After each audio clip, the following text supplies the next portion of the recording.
Únete, a ver, te voy a mandar un link y te unes a ese. A ver.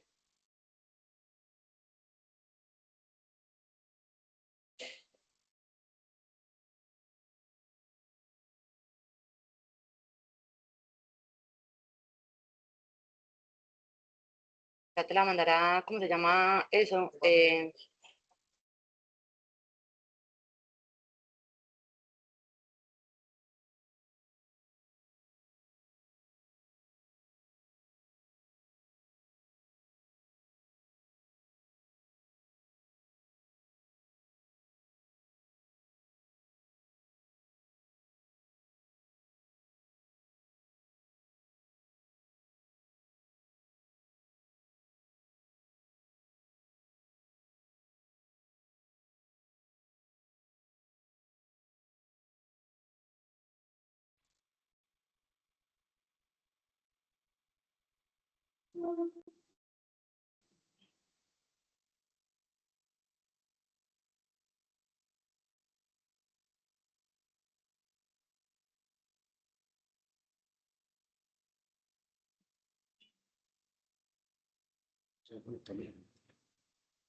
¿Y qué? ¿Algo del tema? ¿Qué?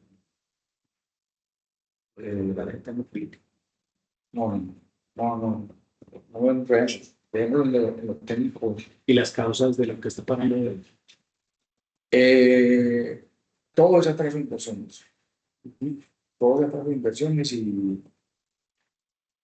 pues, el cumplimiento de los proyectos que se dejaron con obligación y compromisos para entrar estos 4 años manejar. No todo es de este gobierno, pero viene Super Niño y no estamos preparados. Pero hazme una pregunta que quiero hablar, porque es que mucha gente dice que es falta de planeación. Entonces, no es falta de planeación, es falta de ejecución. Eso. O sea, estaba previsto, se estaba planeando, estaba. ¿Qué pasó? ¿Qué pasó? Bueno, pues vamos. El país ha tomado decisiones. Pues listo. El país no lo gobernamos. Listo. Y entonces, te lo vamos a pagar.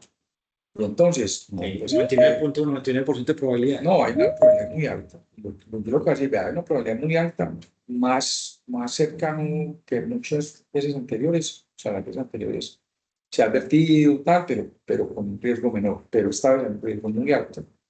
Y voy a explicar por qué veo el riesgo alto, pues no, es así, pues bueno, pues decir que las obligaciones de energía firme que se tienen no son suficientes para la mayoría con verano. Siempre hemos llegado con motivos de pesos por encima. O sea que no tenemos eso es un primer respaldo. La demanda está creciendo más de lo esperado. Usted lo ve, claro. Usted lo ve, y en los días de verano, estos días de verano que dice, pero entonces yo te voy a decir.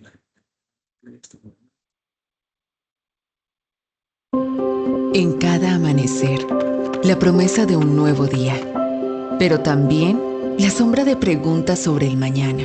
¿Qué nos depara el futuro? ¿Cómo aseguramos la energía que impulsa nuestros sueños, nuestras empresas, nuestra región? El miedo es una reacción natural ante lo desconocido. Las incertidumbres en el panorama energético global y regional son reales, sumadas a los desafíos que enfrentamos en seguridad, finanzas públicas, salud y cambios arancelarios globales. ¿Nos paralizamos ante el miedo o elegimos la valentía de construir nuestro propio camino hacia el futuro? En Energy Master elegimos futuro, anticiparnos, elegimos la innovación, elegimos equipar a las empresas con las herramientas del mañana hoy. Con nuestra experiencia y un profundo conocimiento del sector energético, transformamos la incertidumbre en claridad, el miedo en acción y los desafíos en oportunidades. Queremos pasar al siguiente nivel. La seguridad energética se construye con inversiones inteligentes en soluciones de eficiencia, autogeneración solar, almacenamiento de energía, automatización integral y una cultura de uso de los recursos potenciada por la inteligencia artificial.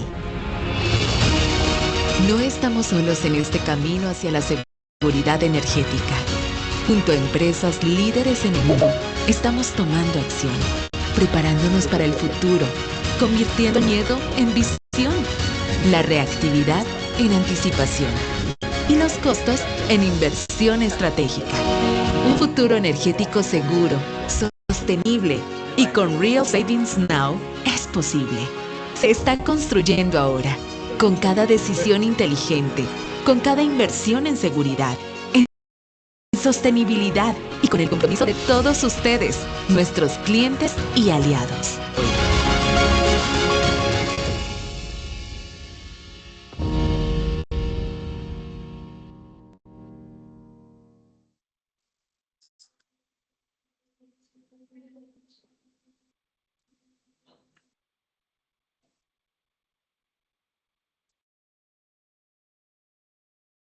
Hola a todos, ¿cómo están? Buenos días.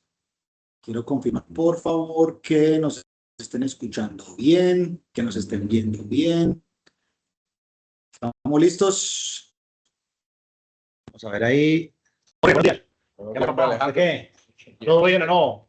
Bien, hombre, por aquí, con ganas de que conversemos un ratito. Por aquí conversando cositas. Sí, Bueno, no sé qué nos ocurre. un saludo para todos. Yo soy Alejandro Ramírez, CEO y cofundador de Energy Master Analytics. Me acompaña don Jorge Valencia, una eminencia. Vamos a ver, pues. Bueno, Jorge es director ejecutivo de la CREC, ex director ejecutivo de la UME, hoy gerente de Asproen, una compañía de consultoría en todos los temas energéticos y proyectos de energía. Jorge, te invité a este espacio, a este Energy Talks, para hablar de seguridad energética, ¿no? ¿Qué estamos? Y lo que me pregunta a mí todo el mundo, Jorge, yo voy a entrar directo al grano y clarito. Todo el mundo me está preguntando hoy, ¿nos vamos a pagar, sí o no? ¿Y cuándo y por qué? Entonces, socio, le voy a dar la pregunta de una vez. Jorge, cuéntenos, ¿nos vamos a pagar? Nos vamos a pagar. Yo lo que cuando me hacen una pregunta tan directa, yo la respuesta que le estoy dando es, yo llevo 30 años en el sector, yo entré justo después de la reforma del sector y es la primera vez que veo tanta posibilidad de que nos lo paguemos. Es la primera vez que veo que el sector tiene un real déficit de oferta, pero que sobre todo porque nosotros hemos construido el sector con base en la confiabilidad y pronosticando o proyectando en situaciones de déficit, condiciones críticas para las cuales el sistema se trataba de preparar con tiempo. Pero esta vez las oportunidades recientes que hemos tenido de ajustar esos valores de preparación para llegar con las holguras que se requiere llegar a un sistema de estos, no se han usado en mi forma de ver de la manera más aceptada, ¿cierto? Yo no puedo decir que totalmente equivocada, pero no de la forma más aceptada. Y entonces eso nos pone, y ya vamos a ir hablando de esas cifras, pues para que no vayan a que es una percepción, pues queda claro como trabaja en otros gobiernos, entonces ahora lo que este gobierno no sirve para nada, y entonces oportunismo, y no, esto no se trata de eso, que aquí, cuando nosotros, Alejandro, en los eventos que hemos tenido la oportunidad de compartir, hemos hablado, lo hacemos sobre cifras. Voy a tratar de acuerdo, mencionando ahorita cifras para que veamos que realmente hay una posibilidad alta de que pueda ocurrir. Entonces, pero es una posibilidad alta.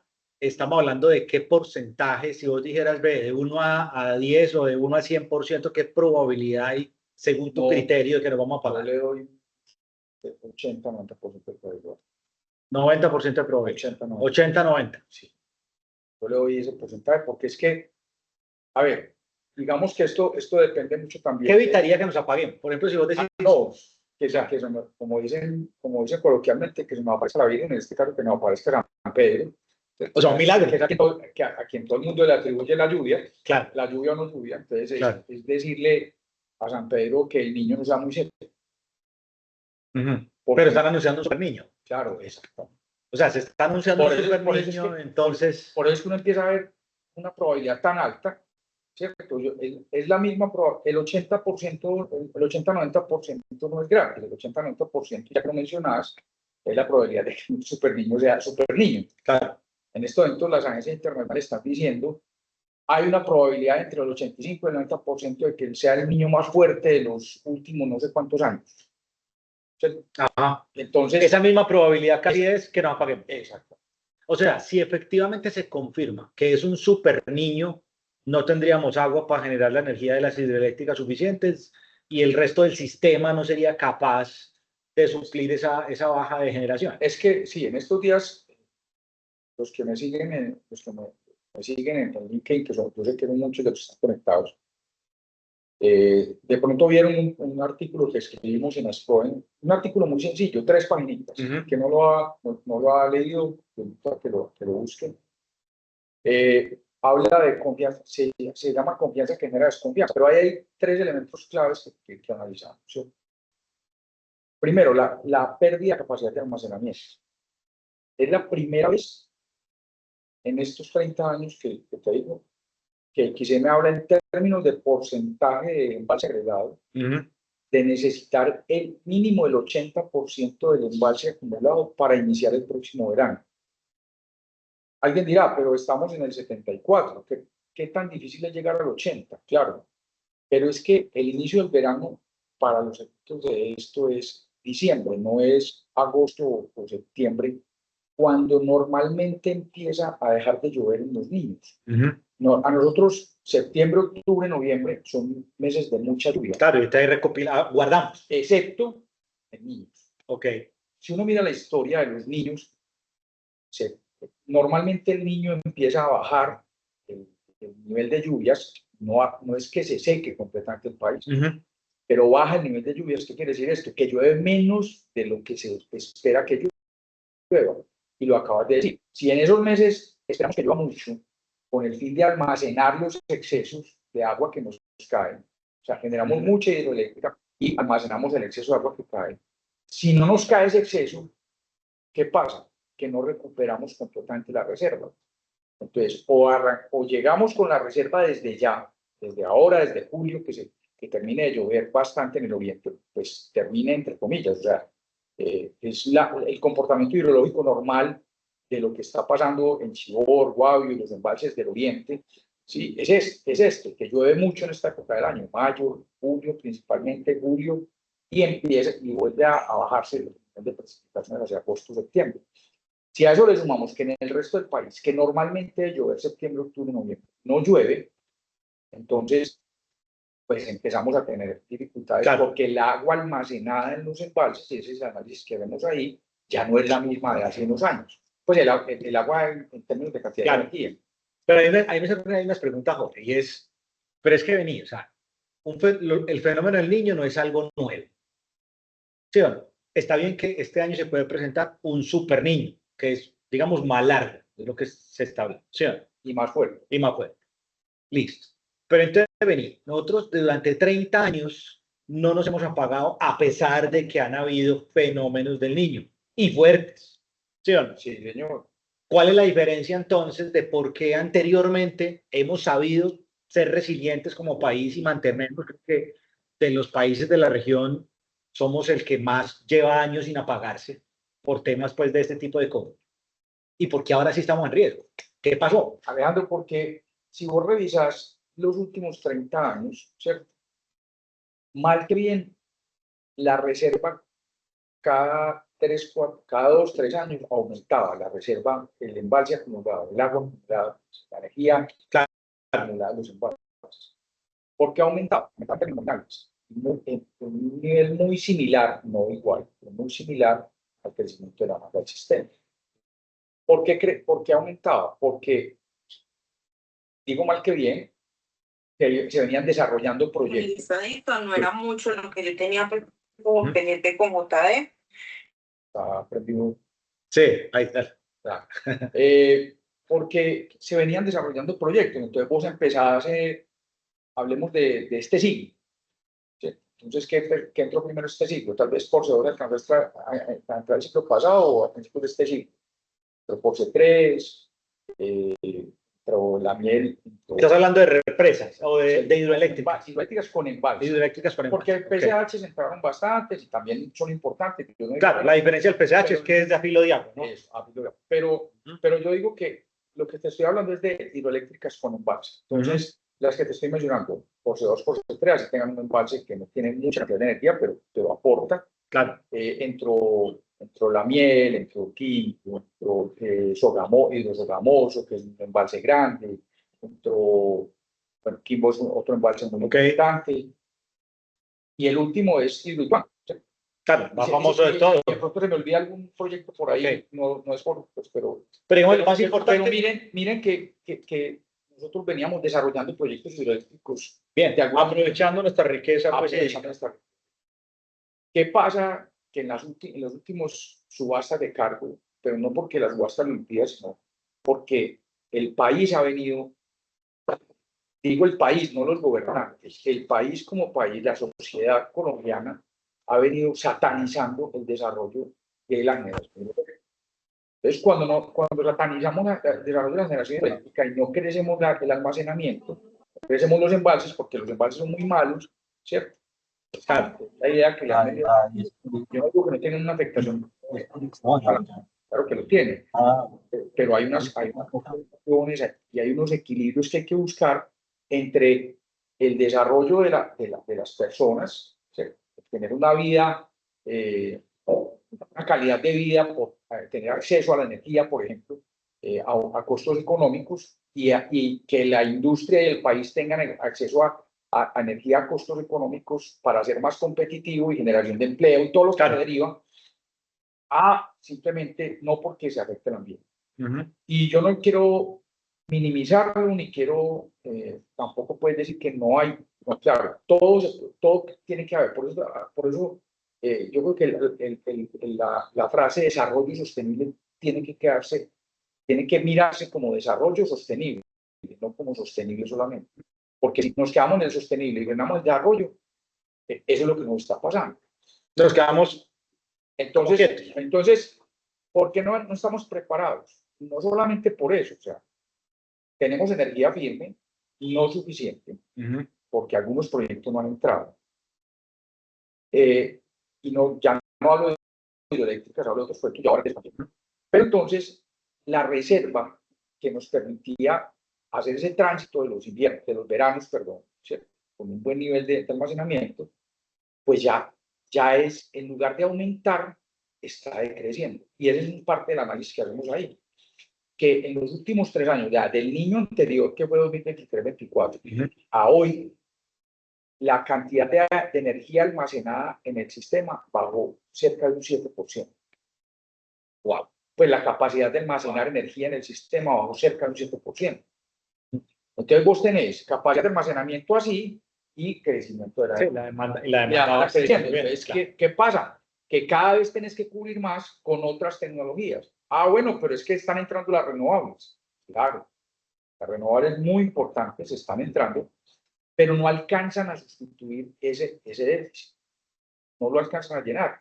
¿Por qué razón? Hombre, porque desde hace 12 años, estoy hablando, o sea, desde que salió la ley 1715 en el año 2014, venimos hablando de desarrollos de proyectos de energía muy importantes en Colombia, de aprovechar el potencial eólico en la Guajira, del fotovoltaico.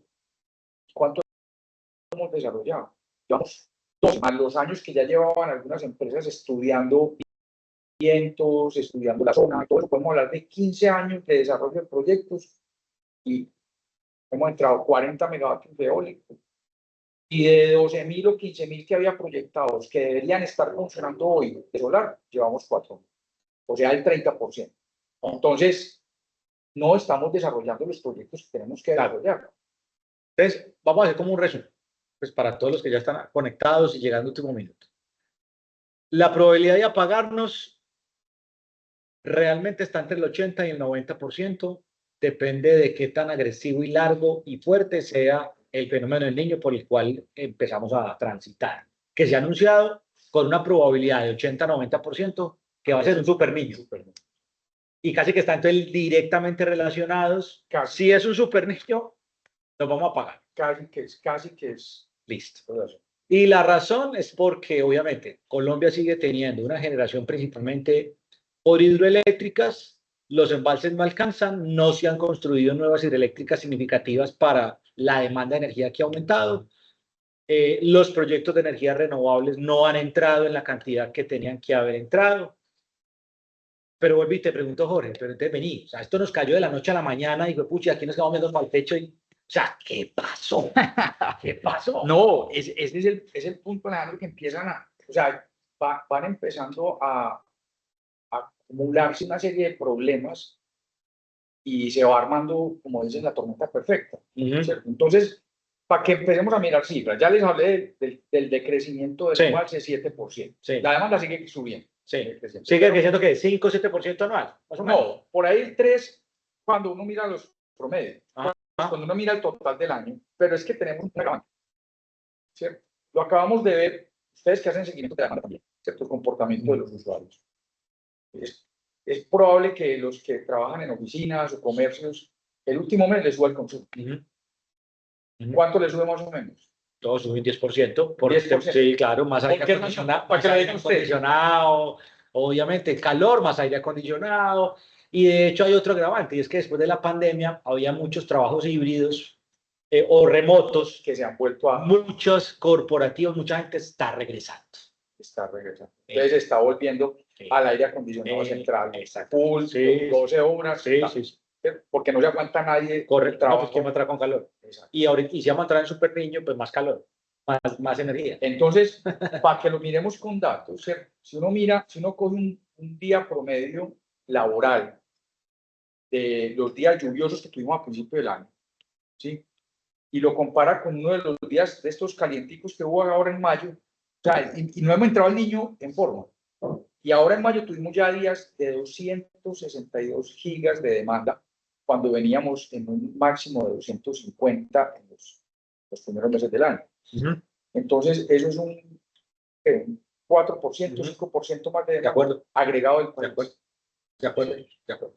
Entonces, y no estamos en los máximos de temperatura. Como vos decís, en la medida en que el verano se va intensificando, como que no se alcanza a refrescar totalmente por la noche. O sea, es como, es muy coloquial, pero como que la temperatura promedio se va subiendo De acuerdo. en unos días y se va volviendo más intenso el calor. Sí, pero se va concentrando. Exactamente. Entonces, y pues el suelo se va secando mucho más, los árboles van perdiendo, digamos, capacidad de dar sombra porque pierden hojas y demás. No sé qué más efectos podrá haber, pero de alguna manera nos calentamos un poco más, entonces la demanda puede crecer en promedio un 5%, pero eso recae de crece un 8, un 10%.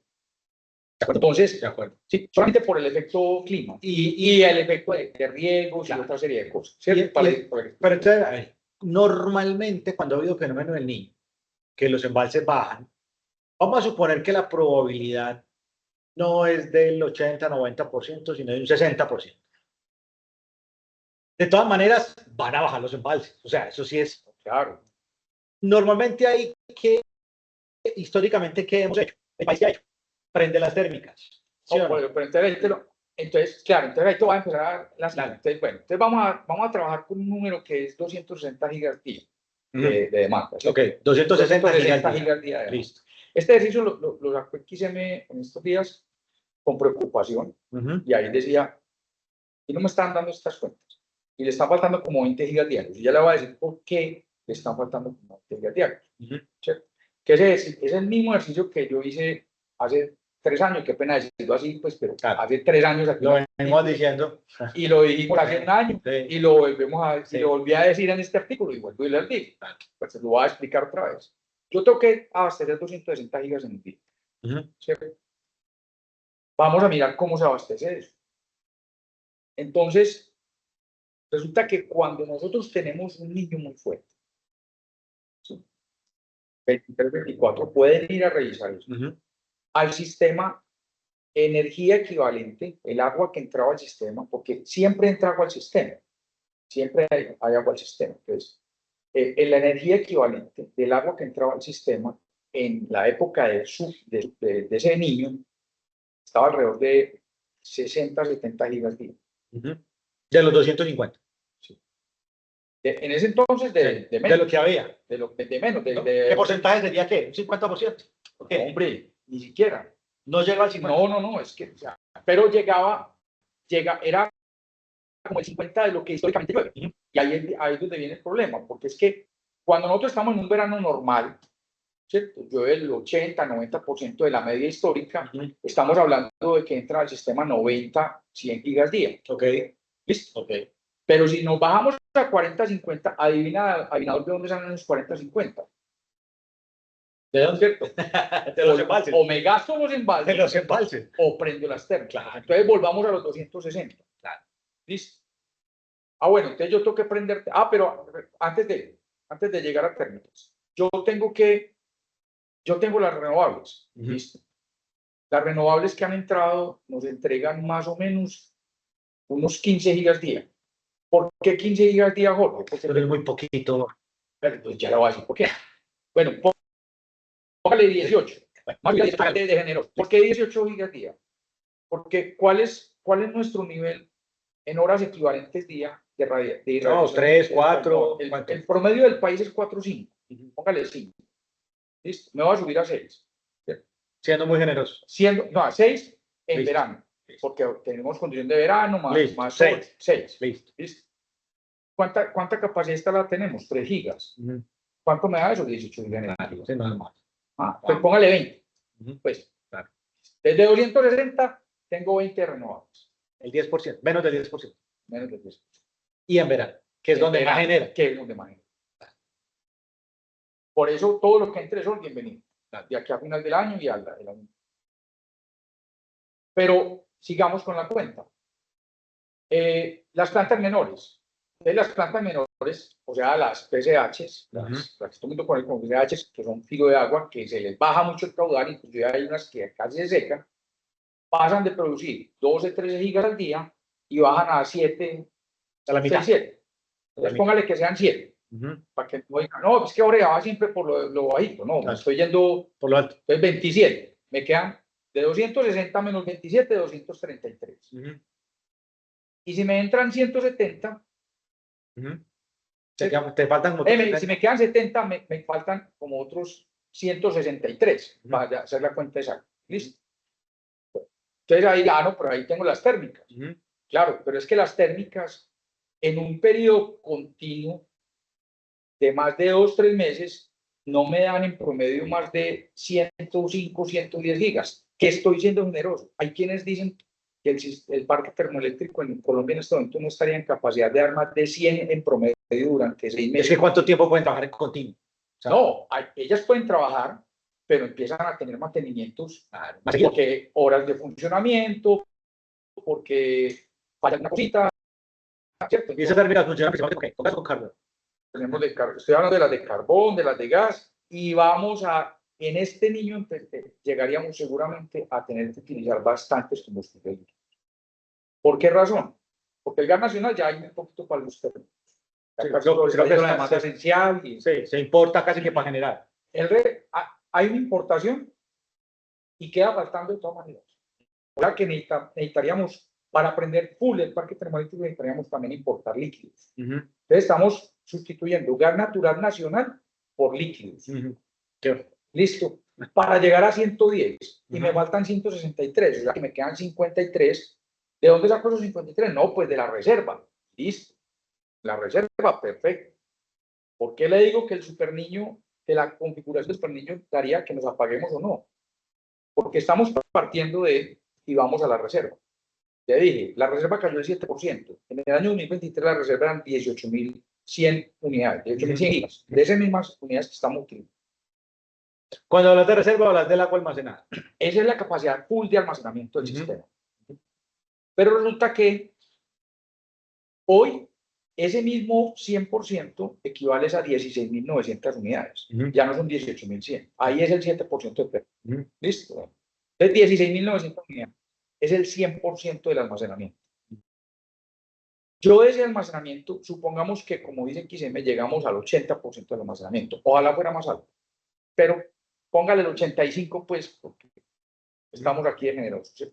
Que lleguemos al 85 del embalse. Eso quiere decir que ya hay un 15% de reserva Que se perdió. que no vamos a alcanzar a llenar los embalses por muchas razones. ¿Sí? Queda el 85, pero es que vos el 85 no lo usas full. Vos el sistema no lo puedes llevar a cero. Alguien dirá, ¿pero por qué? Porque es que si vos llevas el sistema a cero, te llueve unos mesecitos y te viene otro verano, allá está el apagón. Sí, es que vos no puedes pensar en este verano. Nuestro sistema no es de pensar en este verano solamente, es de pensar cómo voy a llegar al siguiente. Porque es que el siguiente está a la vuelta de la esquina y no tiene que ser un niño. De acuerdo. ¿Listo? Entonces, ¿hasta dónde puedo llegar al embalse?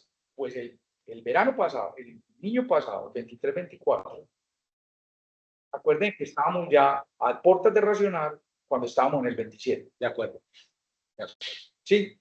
Entonces, para efectos prácticos, vamos a trabajar con el 25, nos queda el 60%. O sea, el mínimo de embalses que nos deberíamos quedar es para el 25. Sí. Pues, digamos que... Claro, pero no te diría, pero... Si nos toca bajar al 20. Escucha, sí, pero el que esté ahí tomando las decisiones dice, bueno, o guardo o me apago ya y guardo, ¿o qué hago?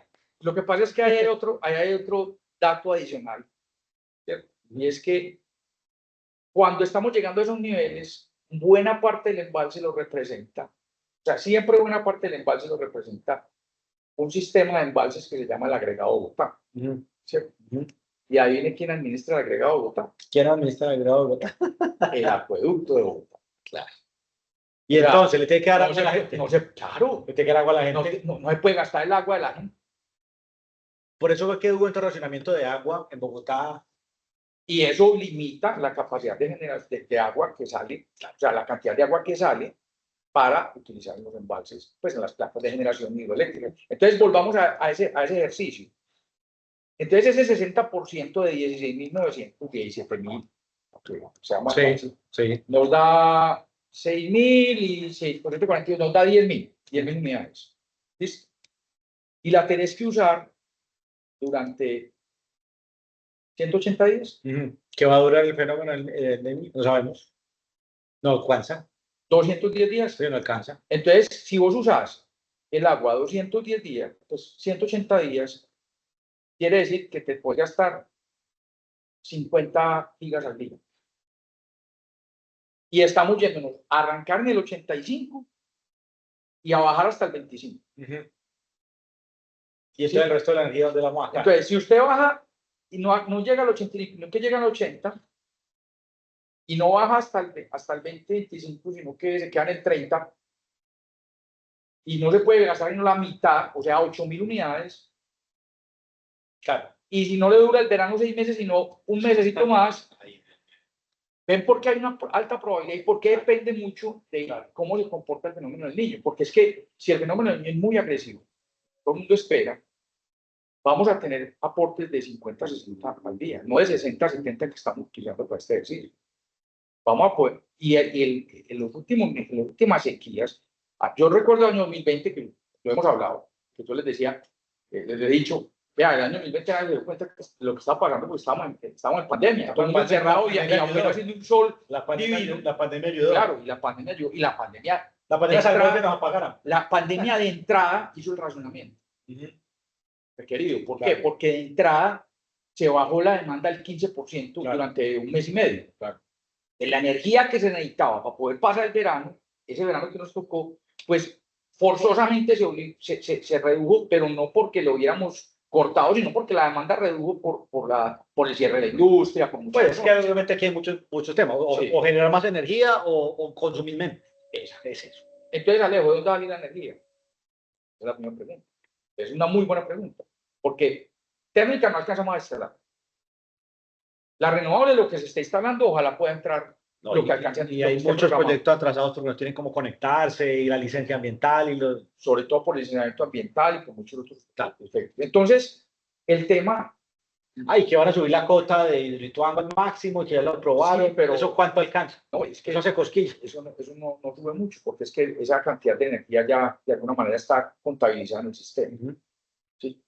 Entonces... el panorama es muy complejo, o sea, es realmente complejo. Por eso le decía, si usted me dice, yo le digo, es la vez que yo he visto más cerca el sistema de que nos lo apaguemos. ¿Y de qué depende? Hombre, de que llueva.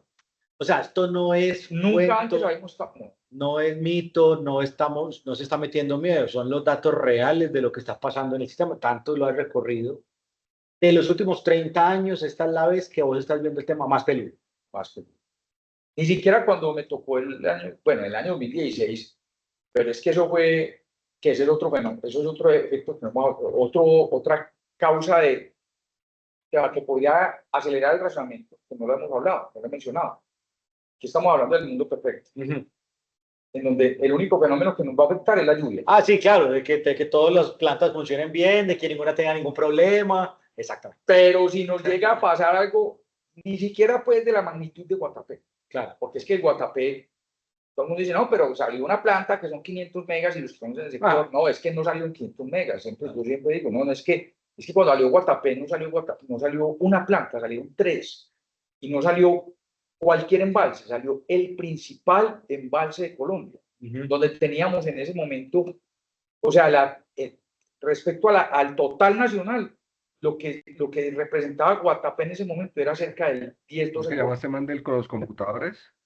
Oíste, y Guatapé saliendo en su momento, y así todo aguantamos. Sí. Esta vez, ¿por qué no vamos a aguantar? Porque cuando eso, entonces ahí viene yo te decía, la oportunidad de haber ubicado más reserva o haber dado señales desde hace unos 3 años. Realmente la subasta estaba planteada inicialmente para el año 2023 inicios, ¿sí? Y empezó a aplazarse y empezaron a tomarse decisiones que aplazaban las cosas y que no obligaron suficiente energía firme, lo cual no quiere decir que la obligación, que un papel vaya a lo hubiera salvado. Pero la señal se demoró un poco más de lo que se tenía que demorar, ¿sí? Y digamos que se identificó desde el año 22, antes de mayo, junio, que se sacó el borrador de convocatoria de la subasta, que finalmente se dio en el 24 subasta. Pero desde el año 22 se dijo, miren, 27, 28 vamos a tener de energía firme, hay que hacer subasta. Y esa fue la subasta del 24. Pero se dijo, ojo, que hay que hacer rápido la subasta para que proyectos que se presenten para 27, 28 puedan adelantarse de pronto para llegar desde el 26, para que cubran 26, 27. Porque 26, 27 puede haber déficit. Claro, ya estaba muy estresado el sistema, ya se estaba viendo. Entonces no daba para hacer una subasta para el 26-27, pero se dijo, ojo, que esa reserva que se necesita para poder pasar 26-27 bien, debería ser de adelanto de proyectos que se presentan a la subasta el 27. Pero si la subasta se aplaza más de un año en la realización, o un año, pues porque los aplazamientos acumulados de la subasta que debía ser en el 23, que se hizo en el 24, son casi un año, entonces vos le quitas un año de desarrollo de los proyectos. ¿Cuál año? El de adelante. Claro, de acuerdo. Entonces ya van a llegar cuando tienen que llegar para la subasta, que es el 27, los que van a llegar. ¿Y cuántos de esos proyectos se cayeron? ¿Cuántos han caído? Claro. O han tenido problemas y no van a estar exactamente en el 27. Oíste, Jorge. Entonces todo eso suma, Leo. Entonces, a ver, tenemos una alerta grande de una probabilidad muy alta de apagón. Desde mi punto de vista, y eso es muy a título personal, yo veo el tema, una tormenta perfecta, casi armada, a lo que viene. Yo lo veo muy peludo también, como lo estás viendo vos. Yo nunca he visto esto en todos los años que llevamos en el sector. Pero vamos a suponer que no se da. Vamos a ser positivos. Vamos a suponer que el país es resiliente y que todas las térmicas funcionan y que lo que queda de embalses aguanta y nadie sale a mantenimiento y nadie se daña, y en el mundo perfecto. Pero ¿cuáles son los efectos colaterales de eso? Porque entonces me estás diciendo que va a tocar guardar energía de los embalses, que no me la puedo gastar toda. El sistema, ¿cómo se protege ante eso? Las tarifas de bolsa de energía suben. Bolsa va a subir. Entonces bolsa va a subir. ¿Sí o no? ¿Y eso qué significa? Lo hemos visto en las últimas semanas. Exactamente. Entonces, tarifas de energía van para arriba. Pues el que esté expuesto a bolsa. Claro, pero ¿quién está expuesto a bolsa? Yo te digo, mira, la mayoría de los clientes y la mayoría de las personas aquí conectadas, todo está en el mercado regulado. Y el mercado regulado está expuesto a la bolsa. ¿Sí o no? Quienes tienen contratos bilaterales de no regulado, sí, la gran industria ahí, pues sí, las plantas, grandes edificios, etcétera. Pero todo lo que son el retail grande, oficinas, restaurantes, tiendas de ropa, farmacias, todos están en el mercado regulado. Muchos de ellos, la mayoría están en el mercado regulado. Y eso Entonces les va a pegar el precio. les puede pegar mucho el precio. Porque si su comercializador no está debidamente cubierto en contratos, Entonces mencionaste algo muy interesante. El comercializador, vamos a suponer, muchos están todavía con el incumbente, operador de red, ¿qué tan cubierto están contratos? Y los comercializadores puros. pero es que yo digo que es que, a ver, no es una regla general. No es que los incumbentes no estén cubiertos, no es que los puros estén cubiertos, no es que, no, nada.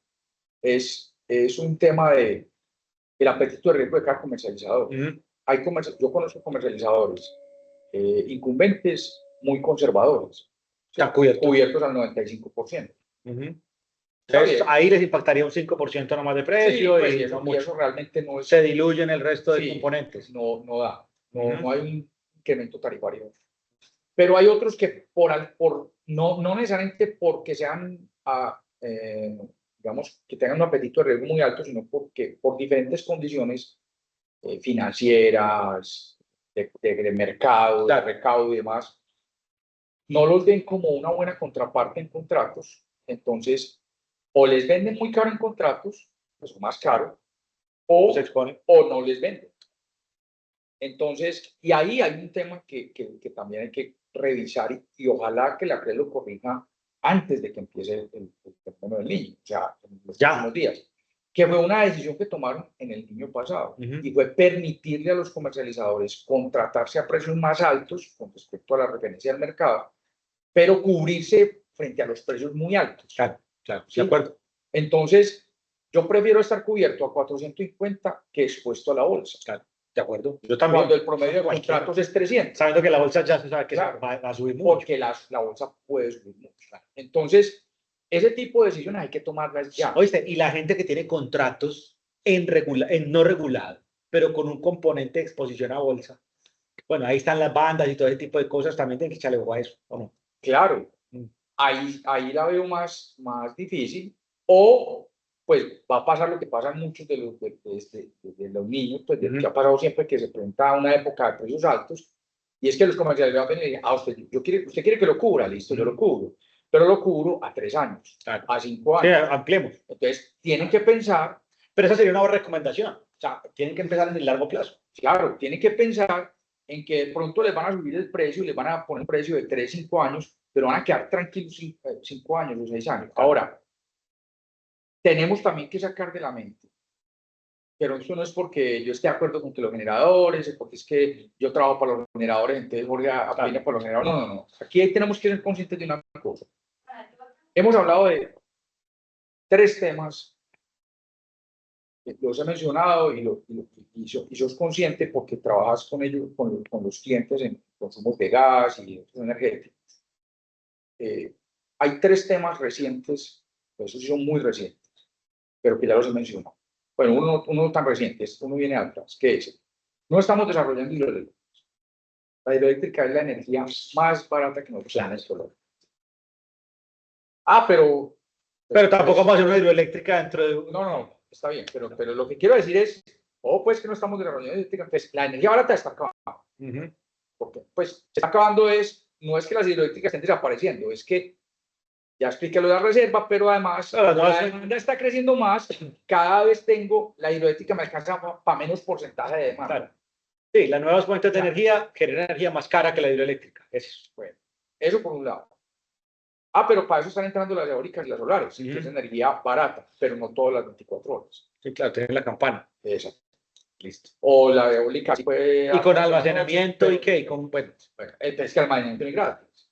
Sí, la batería vale. Pero claro, es que allá voy, ¿cierto? Bueno, entonces, ¿cuál es la energía barata que sigue en Colombia?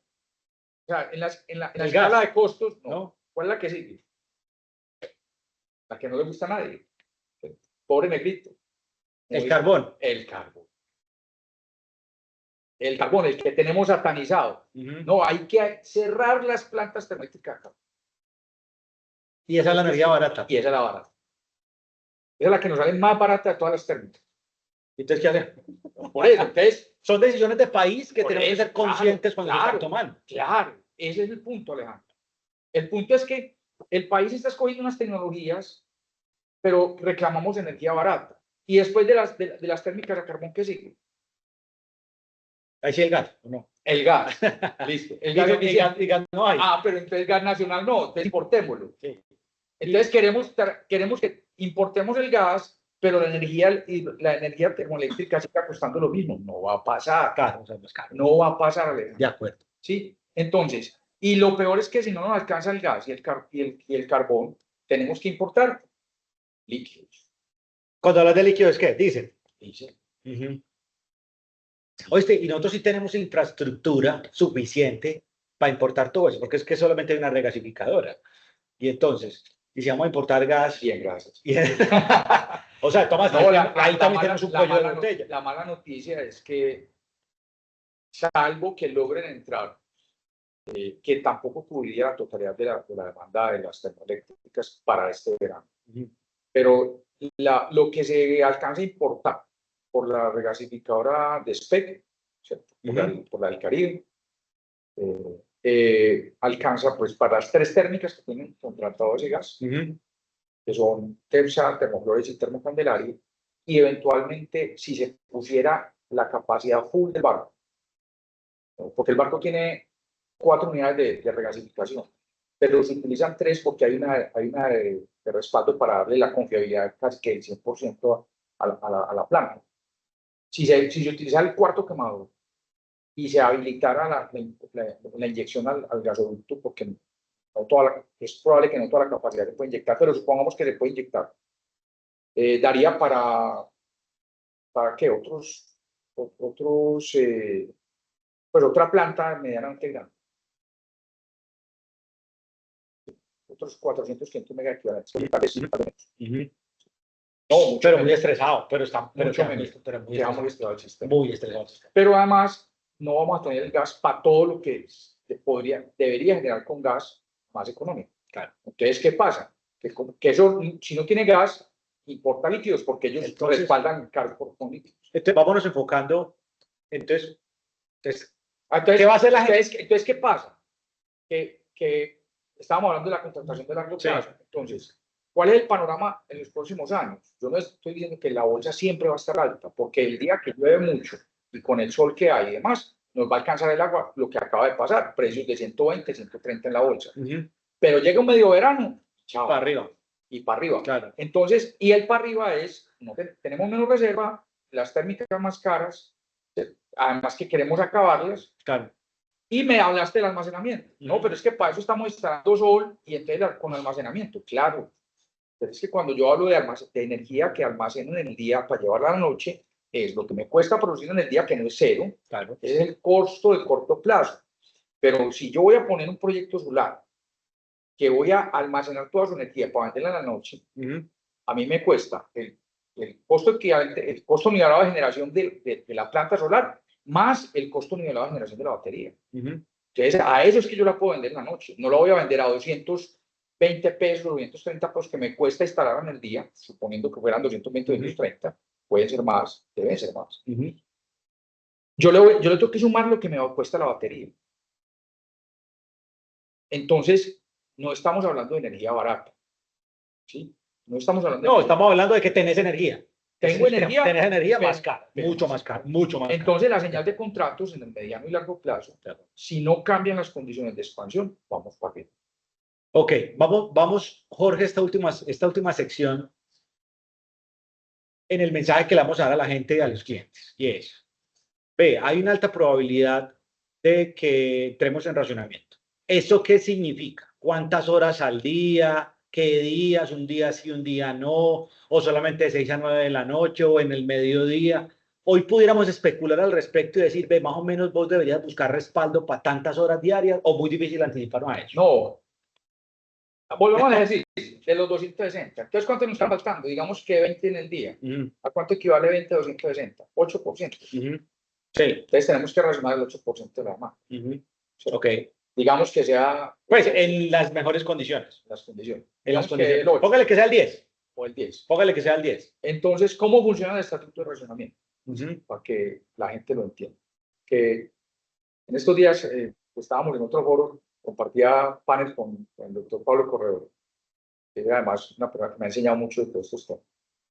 Y Pablo decía, no, el estatuto de racionamiento sí se ha usado. Claro, él lo decía en otro contexto, En no dar cargo. porque el estatuto de racionamiento tiene varias facetas. Ok. Entonces, a nosotros, el CNE puede estar usando maniobras operativas para que la demanda del país sea un poquito menor, o sea, el requerimiento de energía sea un poquito menor, manejando variables como el voltaje, pues como la nivel de tensión, o como... ¿qué más? Hay ajustes técnicos que Hay se pueden técnicos hacer. que hacen, pero son variaciones de 2-3% Ajá. de la demanda. Ok. ¿Cierto? Pero ayuda. Ayuda. Pero cuando ya tenemos un razonamiento programado de esta magnitud, eso nunca lo hemos vivido. Ujú. Pues que podíamos llegar al 8-10%. Ujú. Póngale que sea el 5 nomás, para que seamos generosos. El 5 de racionamiento es 1 hora al día. Ujú. Entonces, 1 hora al día del país. del país completo. Sí. ¿Sí? Ok. Pero no todo el país se puede racionar. O sea, hay cosas que no pueden apagar. Exacto. Entonces, ¿cuál es el criterio de racionamiento? Energía eléctrica, lo primero que se razona es lo residencial. Ujú. Y lo último es la industria, Claro. por el efecto en la economía. Claro. Entonces alguien dirá, no, pero entonces que le racionen nada más a las residencias. Puede ser una alternativa. Si el porcentaje es el 5%, con el residencial de pronto, pero Alcanza. pero es que miremos, bastante. pero es que miremos el 5% de Pero la es demanda, que- de la demanda residencial, ¿a cuánto equivale? No, equivale mucho a mucho. Claramente. Equivale mucho. Entonces ustedes que pagar. La demanda residencial son Claro. 30-35% del total del país. Claro. Si vos vas a racionar el 5 solo en residencial, te tenés que ir 6 horas diarias de Claro. racionamiento en las casas. Claro. Entonces, Le pega muy duro a la gente. socialmente es un